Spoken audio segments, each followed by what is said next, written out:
प्रभु परमेश्वर को धन्यवाद देंगे आज की सुंदर सुबह के लिए। आज की सुबह में आप सभी का स्वागत और वेलकम है। प्रभु आप सबको बहुत आशीष दे। आज के इस डिवोशन के लिए जो प्रभु ने हमें दिया है कि इस डिवोशन में आकर हम प्रभु की महिमा कर सकें, और आज के दिन की शुरुआत हम प्रभु के इस वचन के साथ करना चाहते हैं। इसलिए लिविंग क्रिश्चियन मूवमेंट फेलोशिप की ओर से धन्यवाद आप सभी का, आप सबकी प्रार्थनाओं का, जो प्रार्थनाएं आपने की है।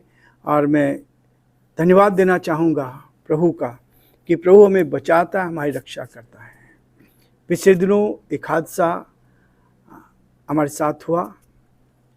किसी ने हमारे व्हाट्सएप को हैकिंग की और उसके कारण बहुत से गलत संदेश भी उसके द्वारा हमारे भाई बहनों तक पहुँचे। तो इसके लिए मैं आप सबसे क्षमा प्रार्थी हूँ, और यही है कि परमेश्वर ने सहायता की है। परमेश्वर का हाथ बना रहा, किसी प्रकार की तकलीफ नहीं हुई, लेकिन प्रभु हमें संभालता है, मदद करता है। और शैतान कोशिश करता है कि हम किस तरह से इस कार्य को बंद करें और प्रभु की संगति से अलग हों, लेकिन परमेश्वर हमें सामर्थ्य देता है, शक्ति देता है। आप सबके प्यार के लिए मैं आपको धन्यवाद देता हूं। आपका सहयोग मिला और बहुत सारे भाई बहनों ने जैसे ही मैसेज आया और अपने पूरे ग्रुप में इस संदेश को पहुंचाया कि ये सही नहीं है, ये गलत मैसेज है। और मैं उन सभी का दिल से धन्यवाद करना चाहूँगा जिन्होंने फ़ोन करके मुझसे बातचीत की और इस सच्चाई को जाना। प्रभु आप सबको बहुत आशीष दे, और मेरा हृदय आप सबके प्रति धन्यवाद से भरा है कि आप बेहद प्यार करते हैं प्रभु के दास और दासियों से, और मुझसे बहुत प्यार करते हैं। मैं इसलिए आपको धन्यवाद करता हूं, और आप हमारे साथ जुड़े हुए हैं। मैं दिल की गहराई से आपको धन्यवाद देता हूं। रोमियो उसका 5 अध्याय का अध्ययन कर रहे हैं, उसके 16 पद तक को हमने देखा था।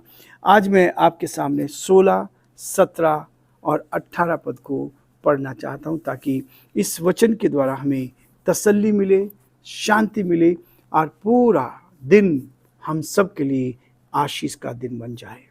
16 पद में लिखा, जैसा एक मनुष्य के पाप करने का फल हुआ, वैसे ही दान की दशा नहीं, क्योंकि एक ही के कारण दंड की आज्ञा का फैलता हुआ, परंतु बहुत से अपराधों के कारण ऐसा वरदान उत्पन्न हुआ कि लोग धर्मी ठहरे। 17 पद, क्योंकि जब एक मनुष्य के अपराध के कारण मृत्यु ने उस एक ही के द्वारा राज्य किया, तो जो लोग अनुग्रह और धर्म रूपी वरदान बहुतायत से पाते हैं, वे एक मनुष्य के अर्थात यीशु मसीह के द्वारा अवश्य ही अनंत जीवन में राज्य करेंगे। 18 पद में हम पढ़ेंगे, इसलिए जैसा एक अपराध सब मनुष्यों के लिए दंड की आज्ञा का कारण हुआ, वैसे ही एक धर्म का काम भी सब मनुष्यों के लिए जीवन के निमित्त धर्मी ठहराए जाने का कारण हुआ। परमेश्वर अपने इस सुंदर वचन के पढ़े और सुने जाने पर आशीष दे। आमीन।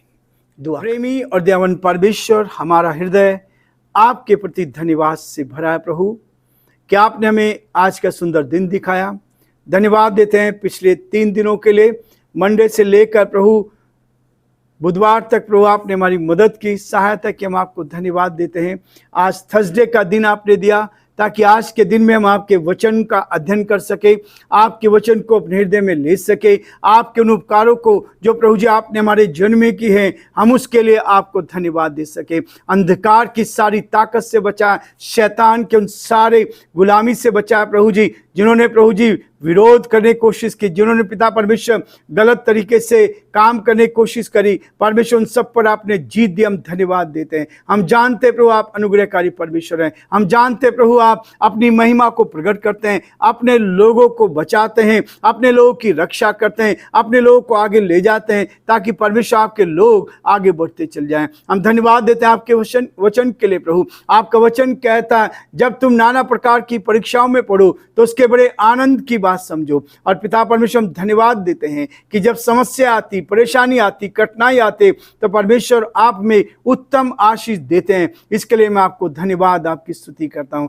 हमारे प्रदेश के लिए, प्रदेश के मुख्यमंत्री अशोक गहलोत जी के लिए धन्यवाद देते हैं। आपने उनको संभाला, आपने उनकी मदद की, आपका हाथ उनके साथ, हम आपकी स्तुति करते हैं। बुद्धि और ज्ञान से परिपूर्ण करें। हमारे देश के लिए, देश के प्रधानमंत्री के लिए, राष्ट्रपति जी के लिए प्रार्थना करते हैं, आपका हाथ उनके साथ भी बना रहे, ताकि परमेश्वर भी आप में सुरक्षित रहे। हमारे सारे भाई बहनों के लिए हम प्रार्थना करते हैं जो आज प्रभु इस आवाज को सुन रहे हैं, जो प्रभु जी हमारे साथ जुड़े हुए हैं यूट्यूब पर, फेसबुक पर। पिता, बड़े आदर के साथ उन सभी के लिए प्रार्थना करते हैं, उनकी समस्याओं का समाधान करें। यदि कोई बीमार है तो चंगाई यीशु के नाम से मिलती है, उनको आप चंगाई दें। आपका हाथ उन पर बना रहे, आपकी सामर्थ उन पर प्रकट हो सके, ताकि परमेश्वर वो आपकी महिमा कान बन सके और जो आपकी योजना प्रभु जी वो पूरी की जाए। हम बड़े आदर के साथ, दीनता, नम्रता के साथ हम सभी को और इस डिवोशन को प्रभु जी आपके हाथों में सौंपते हुए इस विनती को अपने प्रभु, अपने उद्धारकर्ता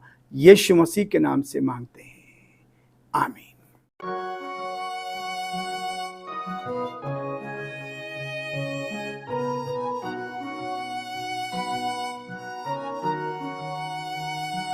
कलवरी के पास खड़ा हो, खून की धारा देखता जा, तेरे पापों का यही दाम दिया है मसीह यीशु ने।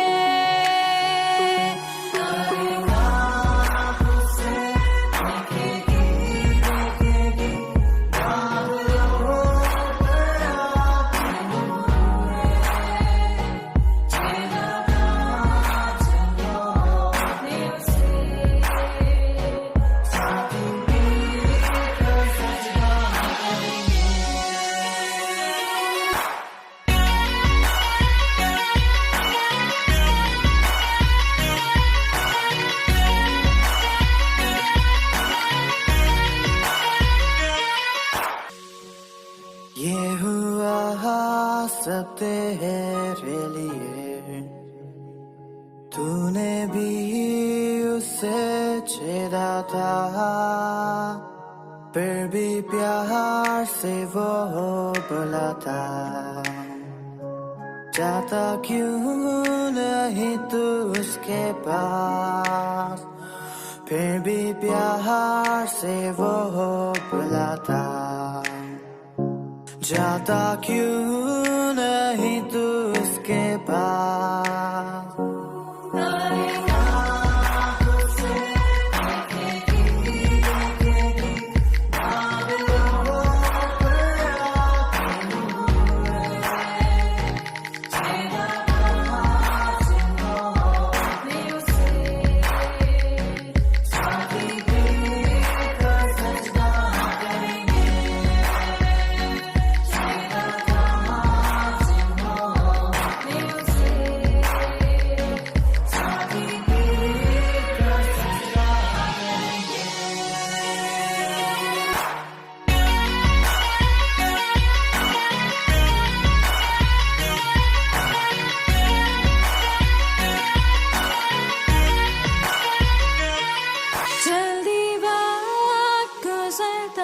चाहता है, रात अंधेरी आती है, तौबा कर दरवाजा होगा बंद, कुछ ना होगा फिर पछताने से। तौबा कर दरवाजा होगा बंद, कुछ ना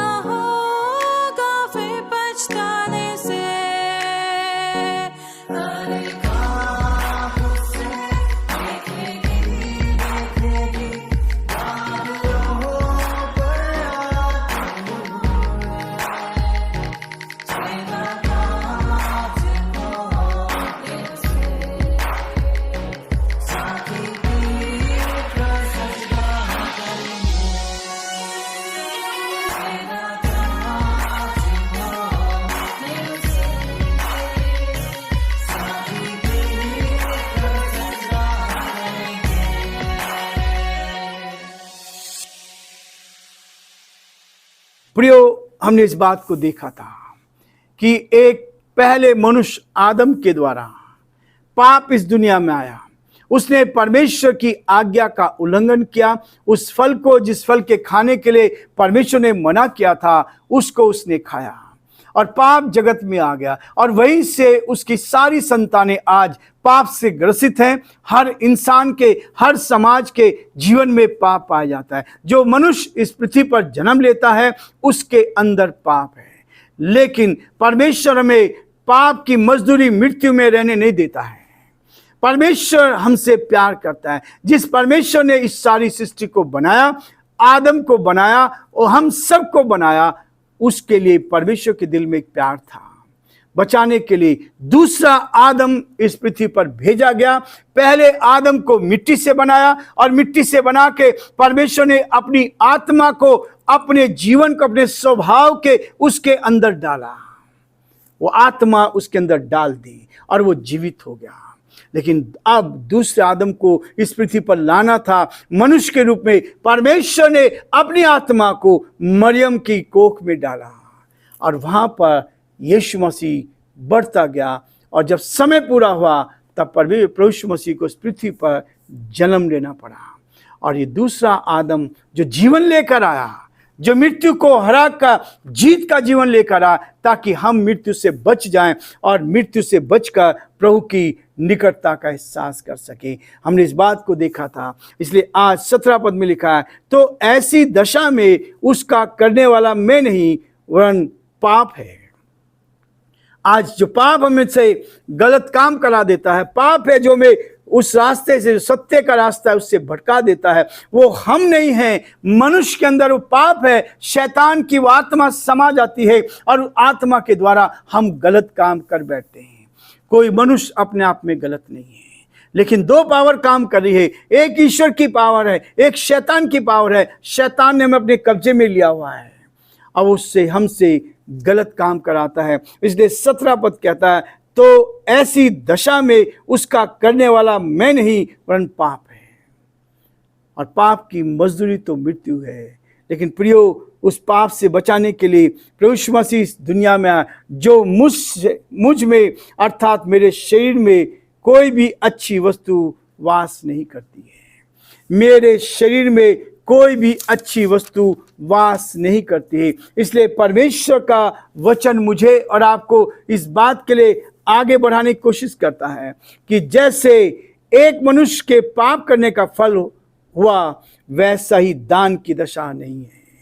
वैसे ही दान की दशा नहीं है, क्योंकि एक ही कारण दंड की आज्ञा का फैलता हुआ, और परंतु बहुत से आपराधिक कारण ऐसा वरदान उत्पन्न हुआ कि लोग धर्मी ठहरे। प्रभु यीशु मसीह ने संसार में आकर हर मनुष्य को यह अवसर दिया है कि वो धार्मिकता का जीवन जिए। हर मनुष्य को धर्मी ठहराने के लिए वो इस संसार में आया। इसलिए 17 पद में वो कहता है, क्योंकि जब एक मनुष्य के अपराध के कारण मृत्यु ने उस एक ही के द्वारा राज्य किया। आदम ने पाप किया और मृत्यु इस संसार में राज्य करने लगी, और आज भी राज्य कर रही है, आज भी राज्य कर रही है। लेकिन उसके बाद प्रभु ने क्या किया? तो जो लोग अनुग्रह और धर्म रूपी वरदान बहुतायत से पाते हैं, वे एक मनुष्य के अर्थात यीशु मसीह के द्वारा अवश्य ही अनंत जीवन में राज्य करेंगे। यह है प्रियो, आज मुझे और आपको छुटकारा मिला है। पाप की गुलामी से छुटकारा, पाप से छुटकारा आज हमें मिला है, ताकि अनंत काल का जीवन हम जी सके। इस पृथ्वी पर रहकर हम प्रभु की महिमा कर सके। और जो रास्ते बंद हो गए थे, मौत हमारे जीवन में थी, उस मौत से हमें जीत पाने का मौका मिला है। ये शारीरिक मौत तो, जो ये मिट्टी का ये बर्तन है, जिस दिन आत्मा इसमें से निकाल दी जाएगी, इसको तो हम बदल नहीं सकते हैं। लेकिन हमारी आत्मा जो परमात्मा की ओर से दी गई है, जो परमात्मा ने दी है, ईश्वर ने दी है, उसको हमने बचा लिया है। यदि आप इस आत्मा को बचाना चाहते हैं तो यीशु मसीह आपके गुनाहों को माफ करने के लिए तैयार है। यदि आप उससे प्रार्थना करेंगे तो वो आपके सारे गुनाहों को माफ कर देगा और आपकी आत्मा को जीवित करके अनंत काल के लिए जीवन देगा। प्रियो, यही संदेश है प्रभु का। इसलिए प्रभु आप सबको बहुत आशीष दे। आज हम ये रुकेंगे और कल हम आगे बढ़ेंगे ताकि हम और अधिक प्रभु की महिमा कर सकें।